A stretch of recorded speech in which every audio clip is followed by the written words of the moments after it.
Welcome to the Home Building Hub, your essential podcast guide to building your new home.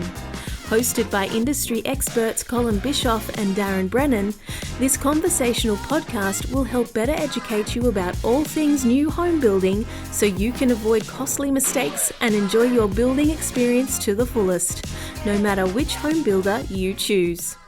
Hey there, folks. Welcome to the Home Building Hub. You are with Colin and co-host Darren Brennan as always. And Dazza, normally we have guests that are dealing with home buyers directly, or at least their businesses are. But today we're mixing it up a little bit. We've got a guest by the name of Ryan Gazzard, and he's coming to us live from South Australia. Now, Ryan deals with the builders directly, essentially helping them towards, improving transparency, communication, and performance. He's got over 20 years of experience in the industry, holding senior leadership roles, some of the country's biggest names in residential building and property, such as A.B. Jennings and Lendlease, to name a couple. So, to you, the home buyer listening right now, strap yourself in, because this episode will not only provide you with a couple of home buyer tips that you can take with you, but really give you a deeper insight into our industry and really help you understand what you can take into your discussions with your builder. So now you can really qualify them to make sure you're picking the right builder for you. There you go, Dazza. How you going, buddy? Going really well, mate. Yeah, really well. And obviously great to have Ryan on board. I think the insights that will come out of today will be really valuable for people. So looking forward to the conversation, and let's see what rabbit holes we go down along the way, I guess. So with all that said, Ryan, thanks for joining us. Welcome to the Home Building Hub. Thank you very much, Darren and Colin. It's a pleasure to be here today. Thank you for the opportunity, and great to have a conversation with your audience. Mate, why don't we kick things off straight away? Ryan, can you walk us through your background and a bit of your journey, obviously in the industry, and where it all began? Sure. No, thank you. Look, to be honest, my background's a little bit different to many, in that I didn't actually start it as a tradesperson.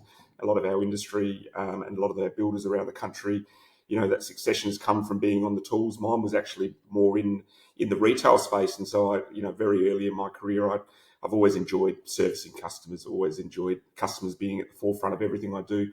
Not always in construction, though, so I didn't join the industry until about 2006, which is still 20-odd years ago. But because what I really cherished coming into construction is really just trying to understand the consumer and the consumer buying behaviours in this particular category, because it is really an emotional space, when consumers are looking to buy their first home and or subsequent home. And, it's, consumers feel it as well, right? And builders feel it and consumers feel it. And in many times there is quite a lot of tension there. And it's not because anyone's going out of their way to upset anyone. It's probably just the fact that it's the coming together of two worlds. Consumers that have got, an objective they're trying to achieve from building a dream home for them and their families, and a builder that's trying to achieve outcome from a point of view of productivity and profitability. And, within that, there's a big void of trying to how you bridge the gap between making sure you educate consumers with all the things they need to know, but without actually, trying to bog them down in things that, are not expected that they would understand about, the space and the world that we live in. Yeah, it's certainly interesting. I think the journey, a lot of people don't realise how long we've got to hold hands together. Often it could be 12 months, 18 months, 2 years from the time you first engage the builder and start conversation with them to the time you actually get your keys. And there's a lot of pre-site, work that goes on, and, through selecting your floor plan, quotes, colour selection, contracts, etc., and then the on-site journey, and then even the after-site journey. So it is a long time, and I think there's not many things that you'll do in life where you purchase something off another business that lasts that period of time. So, Yeah, absolutely right. And I think that, even before that, the consumer, for sometimes a year or two before that, are in that sort of phase of consideration, so they're thinking about building. They're exploring, they're trying to understand, what that process looks like, who can they trust, building up their Pinterest board with their vision. So, in many ways, sometimes the cycle could be 3-4 years, but they're sort of involved in this idea of building a home and then going through the process right down to when they get the keys. Absolutely. And again, knock down rebuild really leans into that, doesn't it? Absolutely. You may not own the place yet. You got to go find a house, buy it, knock it down.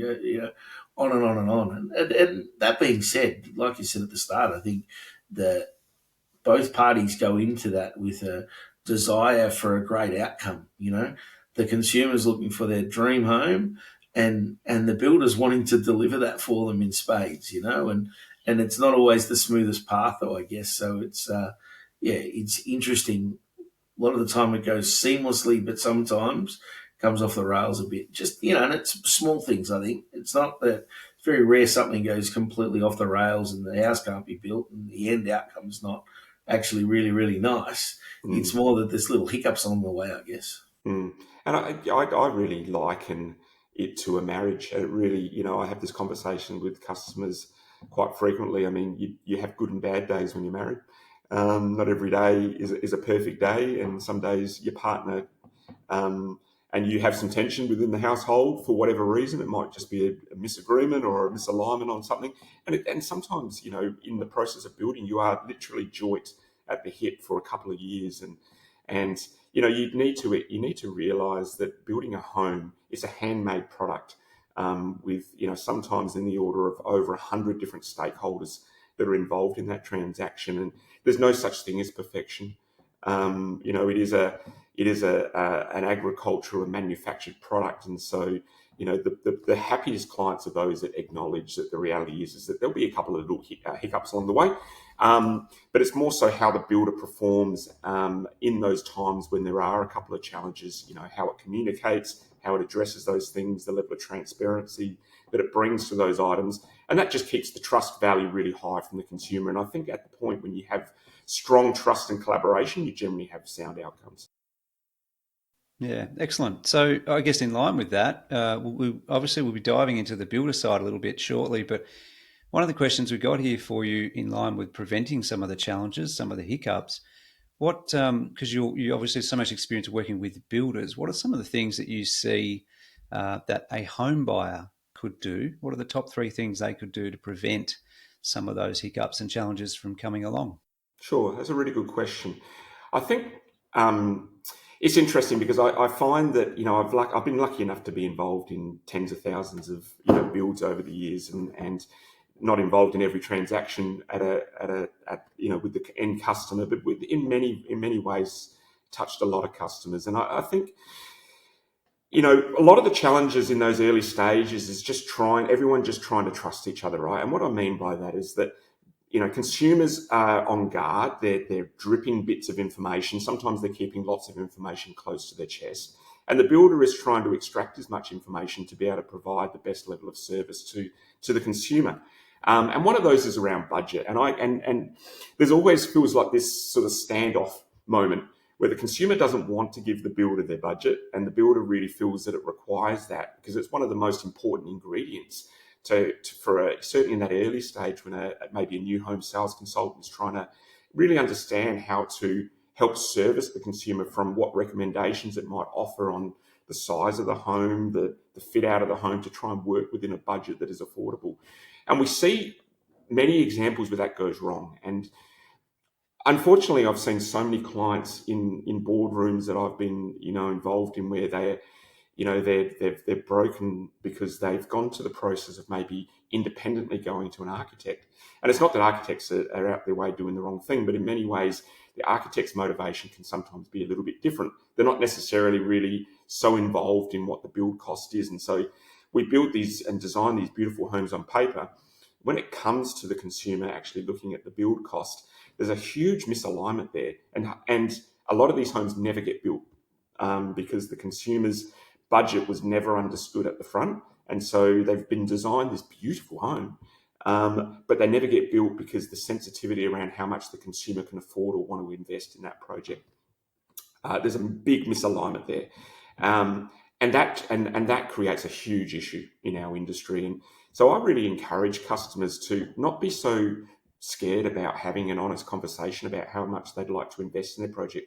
Because as a builder, what we're really trying to understand is how we can guide you with the best information around what sort of costs are involved in certain aspects. And there's so many variables there, right down from your block of land A certain block of land can add hundreds of thousands of dollars into a build cost, depending on things like topography, the engineering around the soil conditions. There's so many variables there, and consumers are not expected to understand this, but as a building expert, we're expected to guide you. So we're trying to reverse engineer your budget into all the different variables that are going to add cost in association and the nuances attached to your particular project. So when you are as honest and upfront with what you want to invest in your home, the builder has got the best opportunity of trying to perform on your behalf. Yep, good point. We actually have shared similar sentiment many times on this podcast there, Ryan, because Darren and I have both sat there in display homes dealing with customers directly. And quite often they, as you said, they're guarded and they're protecting the information as opposed to what should be happening. And we made that bed as an industry ourselves. So they're guarded for a reason. But the brutal truth is, if you're just honest, we generally say, hey, give us a minimum budget and give us a maximum budget. We'll find something in between. And that if you start day one like that, you're giving a consultant the best opportunity or your builder the best opportunity to give you a solution that works. Whereas quite often, because they I guess, undercut the budget up front, hoping they'll get a better deal, you end up with a floor plan or a design that is actually smaller or doesn't have as many features as what they actually were looking for. And that's only because they've started with a lower budget. So yeah, exactly, transparency helps. Exactly sure. Right. And I think really at the cornerstone of why this issue brews is partly because, the building industry, there is some negative sentiment that sits in the industry, which I think is a shame, because there's tens of thousands of builders out there that get up every day and try their best. Of course, in every industry, there are some rogues, and I'm not suggesting that doesn't exist in our industry, but, for the greater part of our sector, I've had the privilege of working and standing alongside so many people that, wear their heart on their sleeve and do their absolute best for the consumer every day. But I think what drives the catalyst behind all of this is probably the consumer coming into our industry with the wrong considerations at the forefront. And what I mean by that is they go out there with a shopping list looking to try and find the cheapest commodity. And I would argue that you're best off putting more time towards go and find a relationship and a partnership with people you can trust first. Builders, most builders can operate within a similar price point in particular categories. So if you're looking for, a house and land builder in a particular location, there's probably going to be 10 or 20 builders that are all operating at a similar level there, and the price point's going to be quite similar. Trying to drive in a decision based on ultimately what is perceived as the cheapest price is stripping out all the value that builder can offer you, which relates to things like relationships and partnerships. And I would arguably say that if you focus on that bit first, that the consultant or the builder then that you ultimately feel you can trust is going to service you well with your home price. Yeah, trust is the real key, isn't it? Like, it's interesting, in any transaction that you do, if you've got trust and, that's the forefront of that engagement, then the rest falls into place behind it. You have much more open conversations, things just tend to align Absolutely. really, really well. Yes. I think also there's a level of, sometimes we see that people think they can borrow more than they actually can. So they haven't really got the greatest advice yet around their finances. They haven't spoken to a broker or a bank. They're expecting they can, borrow $800,000. So they start talking and they get really keen, and they've got the builder all excited because the builder thinks we're about to build this house.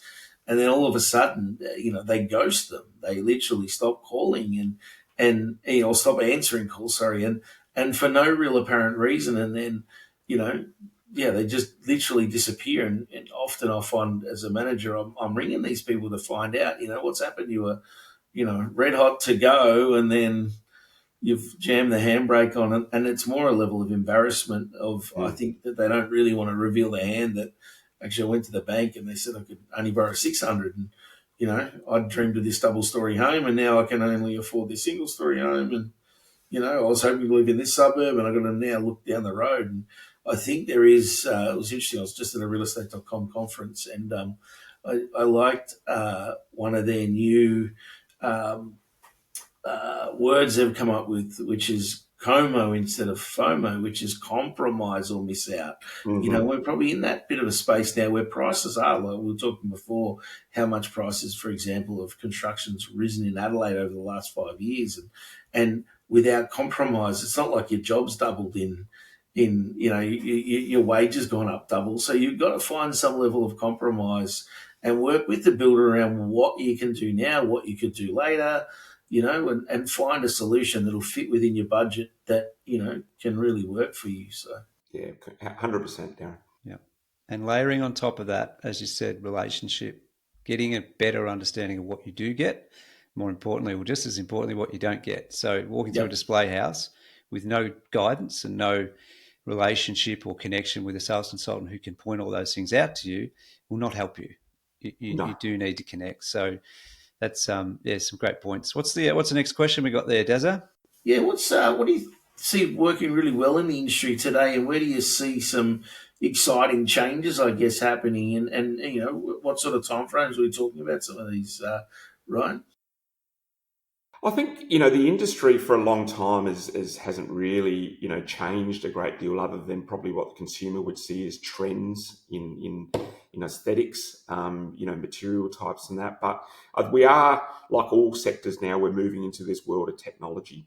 And look, the building industry is probably going to be the slowest adopter because we are, again, probably, less advanced in areas of technology, largely because, a lot of our industry is made up of, great technicians with their hands, but not necessarily grown up in the world of academia around technology and the like. So, but I think that we are going to be brought into that, and I'm excited about that, to be honest. I'm lucky enough where I sort of move around a lot of different circles. I do also sit as an executive chair of a tech company in the construction sector, and so I sort of have front row seats of what's coming. And the buzzword at the moment, of course, is AI for everyone, artificial intelligence. And, I spend, a lot of hours today trying to unpack what that's going to look like for the industry and in particular how the consumer is going to benefit from some of these things. And I think, there's a lot to come in that space. But from a consumer perspective, I think that the area that they've always been looking for, and I think this is something that technology is really going to help, is transparency, end to end.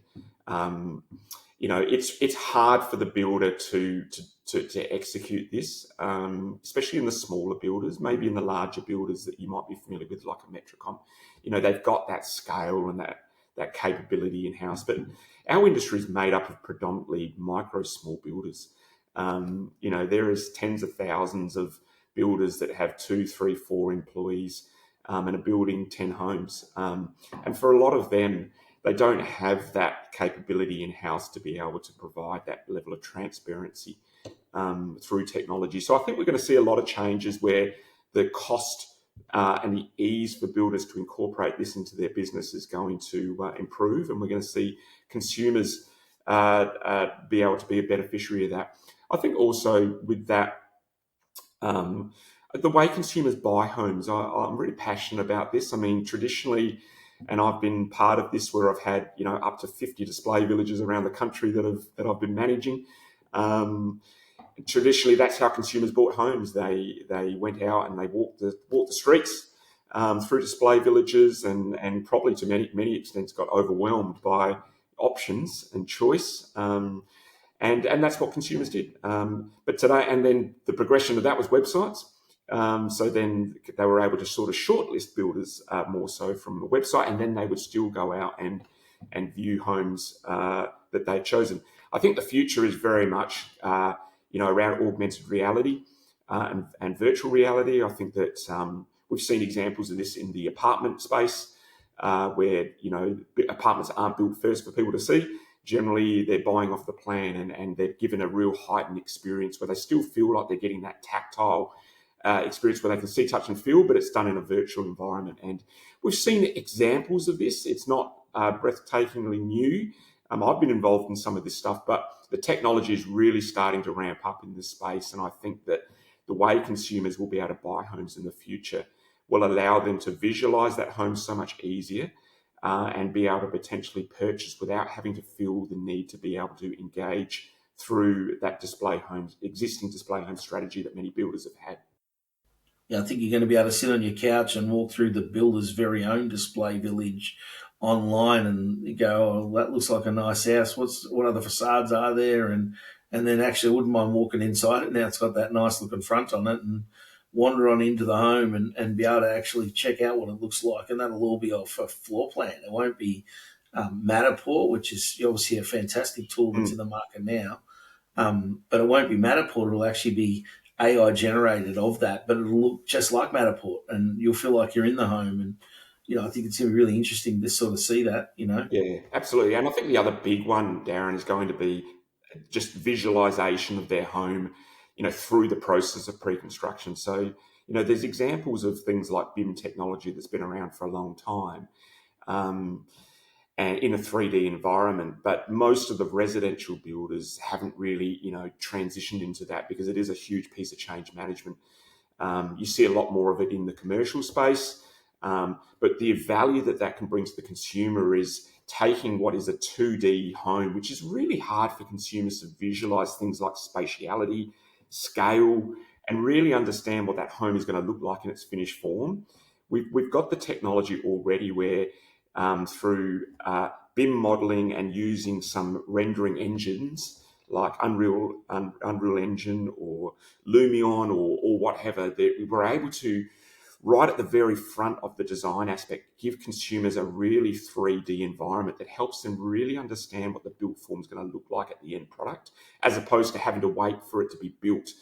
Because unless you're a designer or an architect, there's lots of traps in designing things. And on a piece of paper in 2D, even the most trained eye can still fall into some of those traps.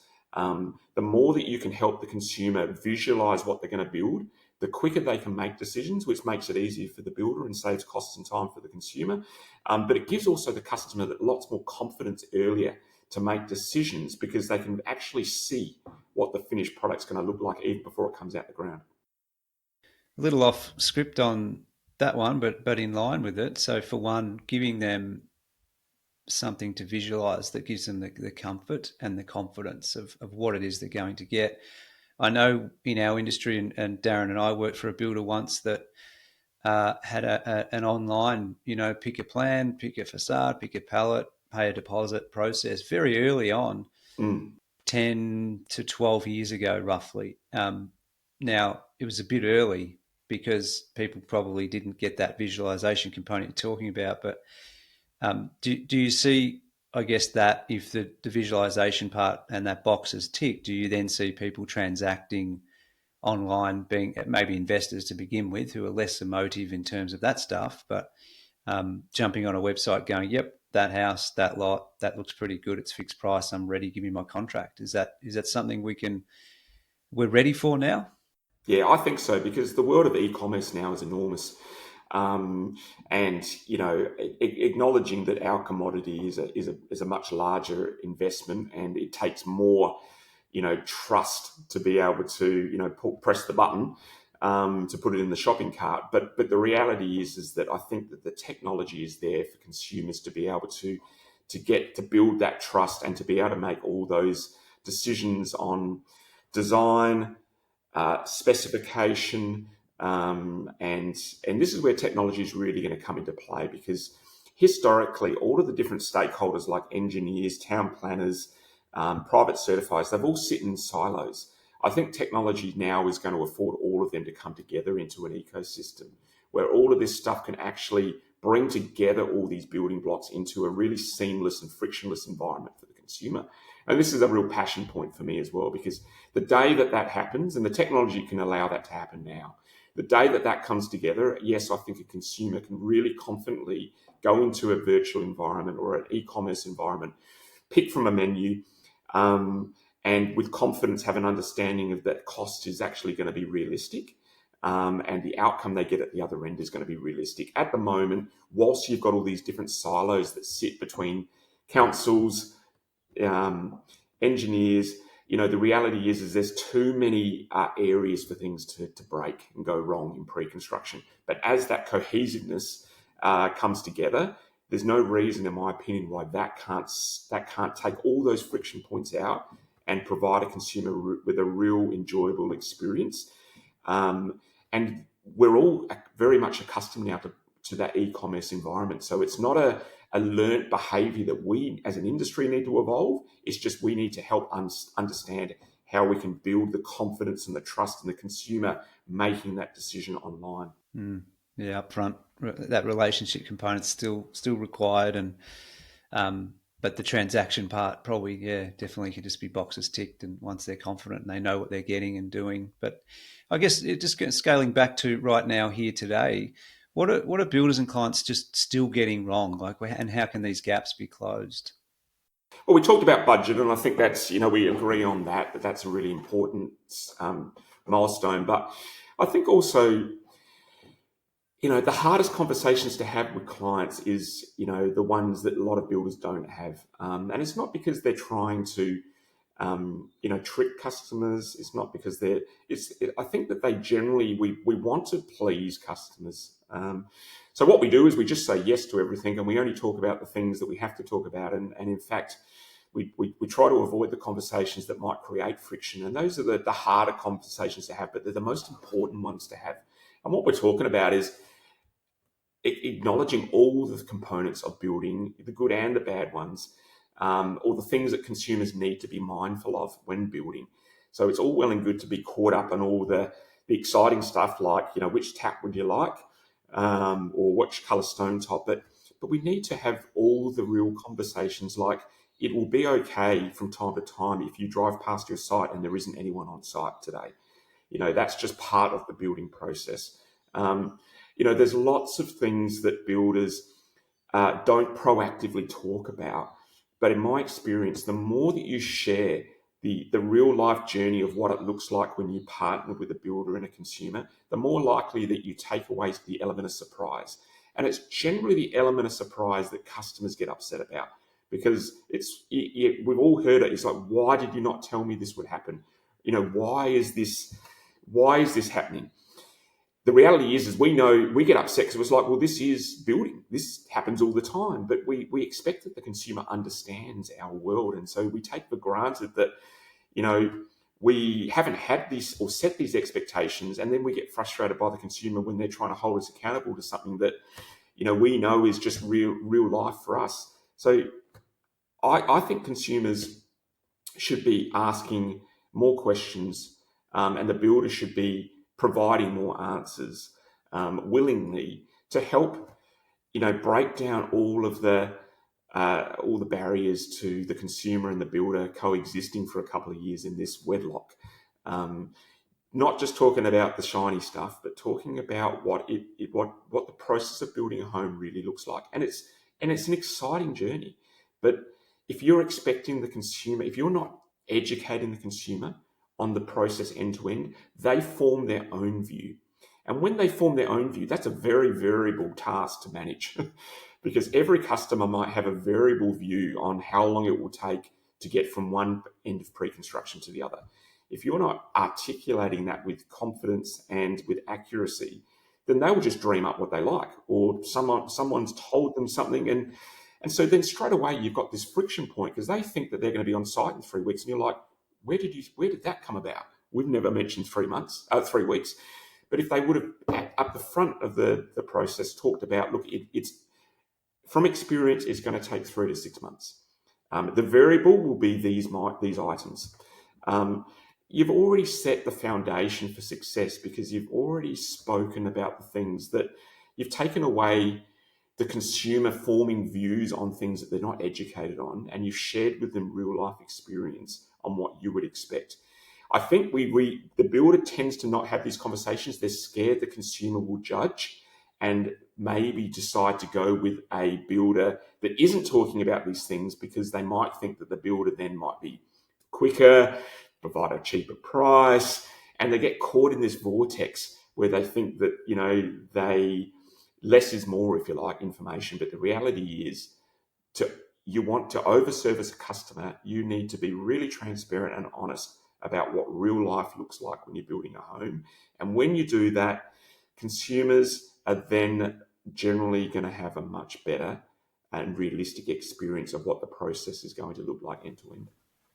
We often talk about a little guy called Uncle Gary on the podcast, who and he's often, the chief advisor to the purchaser, but actually has never built a home, and has heard from people at work that this is what happens, and the stories that come out of that, and Uncle Gary often misguides the consumer to the 3 weeks that you're talking about. Like, it should only take him 3 weeks, or my mate built 20 years ago and it didn't take him that long, so that sort of stuff goes on, and it's a constant battle. And it's just even hearing you talk about some of that stuff right now, I think builders could actually even have some frequently asked questions for each stage, that just can be transparent and give a rough guide to what that looks like. And every journey's not quite the same. Every block's not the same. Every estate covenant's not quite the same, and so on and so forth. So,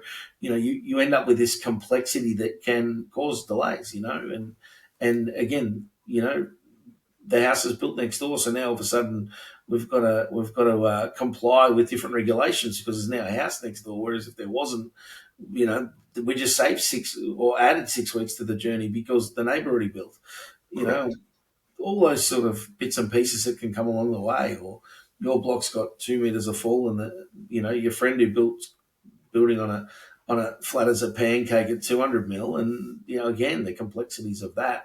Just even getting your site cut done can take significantly longer, et cetera, et cetera. So, yeah. On that, Darren, one thing that I think people miss, also customers, home buyers who are listening, you have to be realistic. It takes us 6 months, 12 months, 24 months to train a single sales consultant.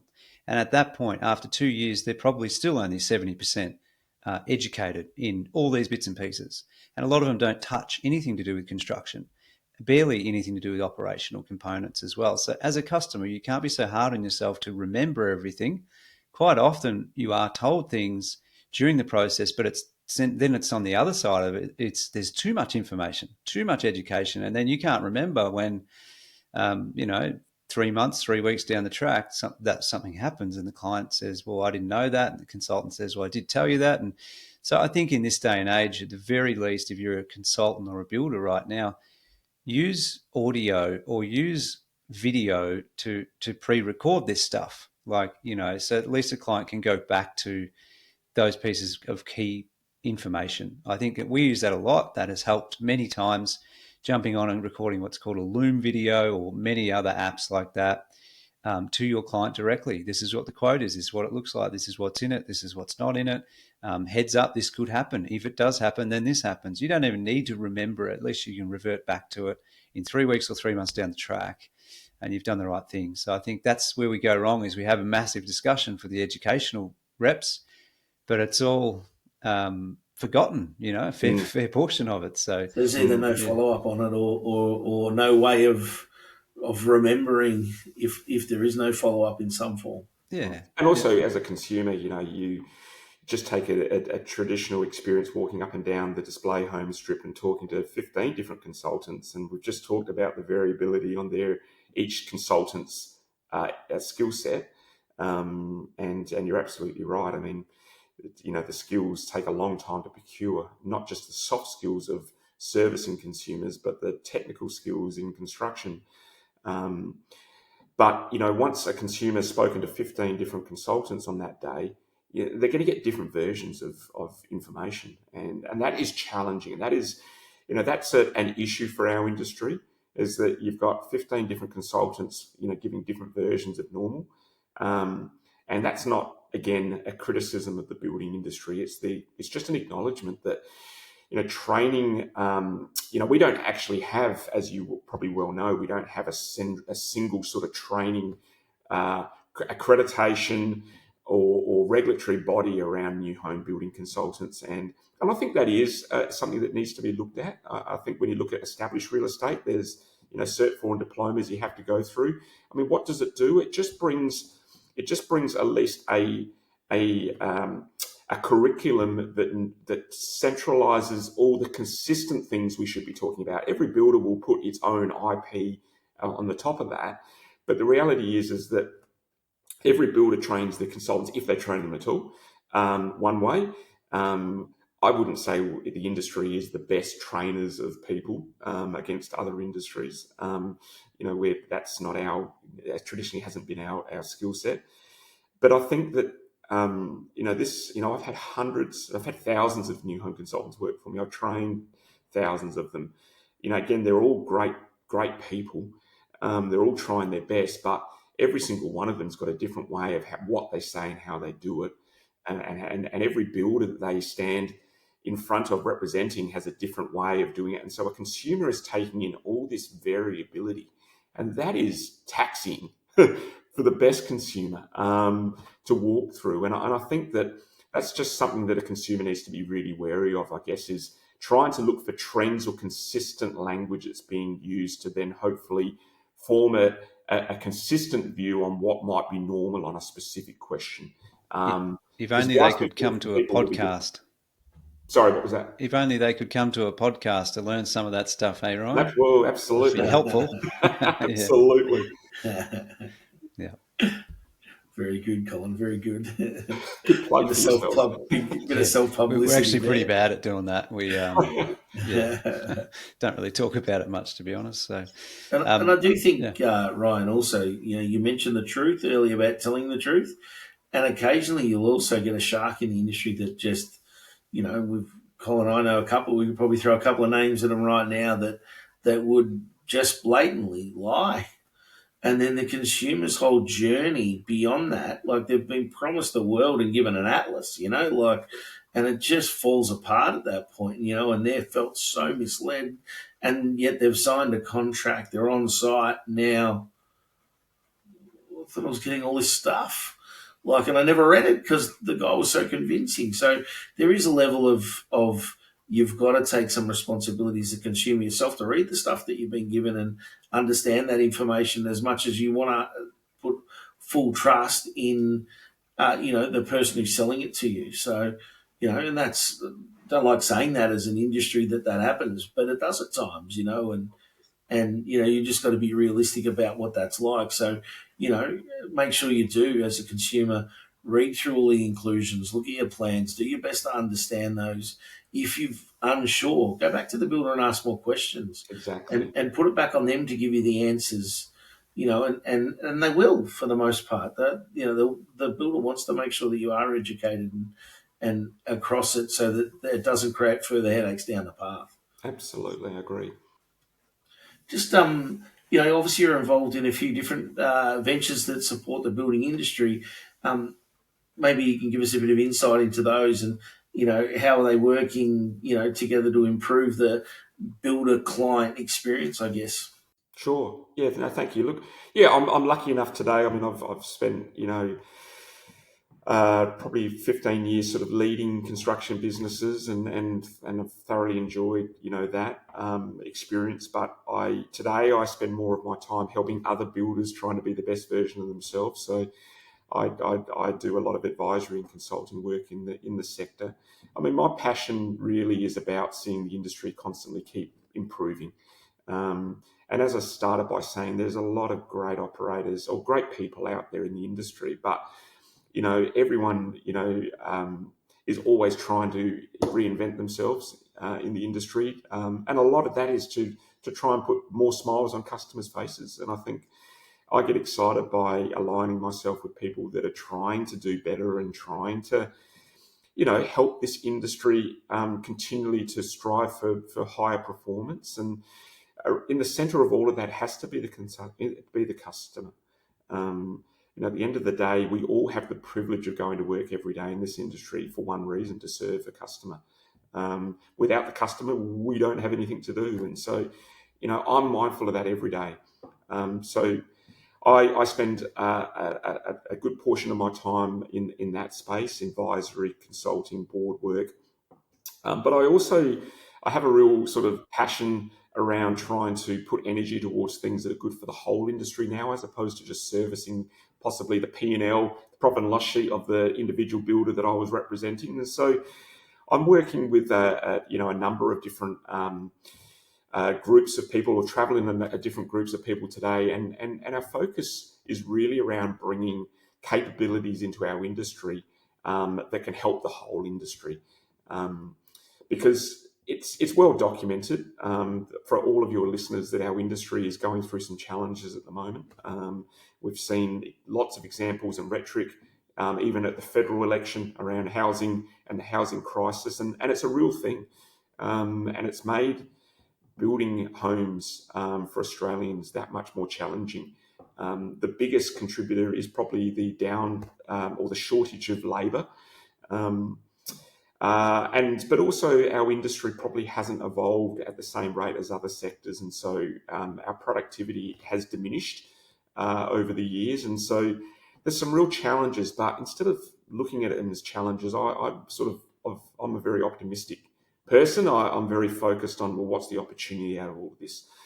So some of that is where I put my energy. One of those is a company called My Virtual Team. It's a recognition that we don't have enough labour in Australia to satisfy the need for Australian home builders and for our customers, and so we're connecting a lot of talent in from other jurisdictions, other countries, to help prop up where required the need for talent. And we do that also by putting an education piece behind that, because for builders and for customers, it's no benefit just putting a bum on a seat from another country that doesn't understand the nuances of our industry in Australia. So I'm really passionate about making sure that any value that I give to the consumer or the builder is actually achieving a result, and a better result than what we can get at the moment. For me, it's all about legacy today. I've enjoyed an amazing career in this sector to date, and I'm really passionate about what we do as an industry, as a cohort, and I'm really passionate about trying to keep moving the industry forward and trying to deliver better outcomes for the customer. I just want to be able to look back in the next 20 years and just see that the energy that I can contribute today can provide a positive impact to the industry as a collective, and that's what gets me out of every day and keeps me excited to keep doing my best to serve. It's exciting, very exciting times. It's interesting, and I think probably just a highlight on the shortage of labour out there, and obviously one bit I think that's not highlighted maybe enough is that the shortage of labour is often driven by government projects and significant wages being paid on these government projects for trades, and they're jumping from the building, home building industry across into commercial jobs, and we see it in Victoria with the big build, and how many tradies, and I know friends who are tradies who've just said, you know what, I've got out of this industry because I'm getting paid so much, I'm doing half the work and paid an absolute bucket load to go and do those jobs. So we don't want to be losing those people from our industry, because they're really important parts of it. But like anything, with change comes opportunity, and what you're doing, Ryan, is really fantastic, mate, to be able to bring people in from overseas that are skilled migrants to be able to really help. And it's not something that we often address. They're wanting blue-collar skilled migrants rather than trade-based skilled migrants. So the more we can get those things happening, it's going to be fantastic. Thank you. Excellent. Well, there you have it, folks. Ryan, thank you very much for joining us. Some great insights there. So our home buyers can go and take those and make sure that they're talking to their builders with a little bit more education, which is like what we are here for in the first place, Darren, aren't we? So thanks again, Ryan. We appreciate it. Anyone who has a topic idea, any questions, any feedback, jump on to homebuildinghub.com.au. If there's any builder listening that wants to engage Ryan's services or talk to him a little bit more about how he may be able to assist on sort of the 3 or 4 different ventures he's got going on at the moment, then just reach out to us, send us an email. We will make sure that we will get that Ryan's details across to you and help out if we can. So other than that, thanks again for listening. We look forward to seeing you guys on the next one. Thanks for listening to the Home Building Hub. As part of the podcast, we have to be a little careful to cover ourselves on a legal standpoint. So we do have a disclaimer.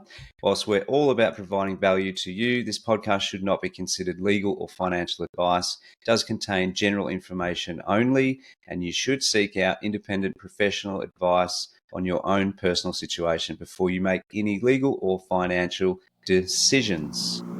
1,